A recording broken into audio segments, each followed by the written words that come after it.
ختم دشمنی 20 ساله دو خانواده در ولایت کندوز. محفلی که به مناسبت ختم دشمنی 20 ساله میان دو خانواده در ولایت کندوز برگزار شده بود، با پادرمیانی بزرگان قومی و مسئولین محلی به مصالحه انجامید.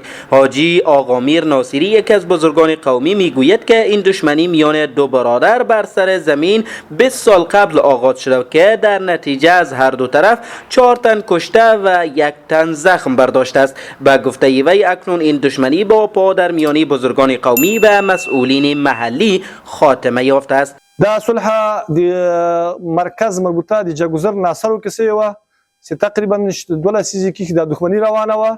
په نتیجه کې 4 نفر شهیدان لرده، 1 نفر زخمی لرده، هغه زخمی فلج ده او ورسره مالی تاوان ډیر زیات لرده. در همین حال مولوی شفیع الله ثاقب، رئیس ارشاد به دعوت وزارت اقوام و قبایل کشور با استقبال از ختم این دشمنی دیرینه، میگوید که آنان تلاش میکنند تا از طریق جرگه‌های عنعنوی که ریشه در فرهنگ کشور دارد به چنین دشمنی ها نقطه پایان بگذارد. موږ دوی ته اطمینان ورکوو چې د خپل طرز العمل، د خپل تګلارې، د خپل شریعت، د خپل اسلامي او امارت اسلامي د اصولو پر رڼا او د پالیسي پر رڼا کې موږ دوی ته پوره اطمینان ورکوو چې په هر ځای کې ان شاء الله زموږ په سر او په مال باندې چې موږ رسیدګي ورته کېږي، ان شاء الله ولایت موږ دا کار حل کوو او شر په خیر بدلو. در همین حال اعضای خانواده های مصالحه کننده نیز با ابراز پشیمانی از این دشمنی دیرینه اعلام کردند که از این به بعد برادرانه زندگی خواهند کرد. آنان از سایر خانواده ها که هنوز درگیر خصومت هستند خواستند که دست از دشمنی بردارند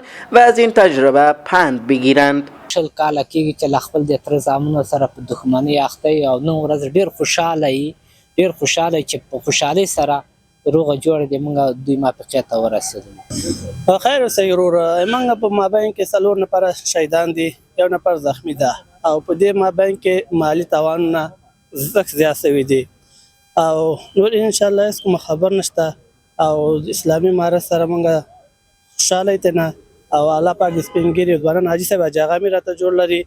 گفتنی است که دشمنی میان خانواده ها به دلایل مختلف در ولایت کندوز به وجود آمده که در سالهای اخیر با تلاش های بزرگان قومی 10 مورد دشمنی میان خانواده ها به صلح انجامیده است.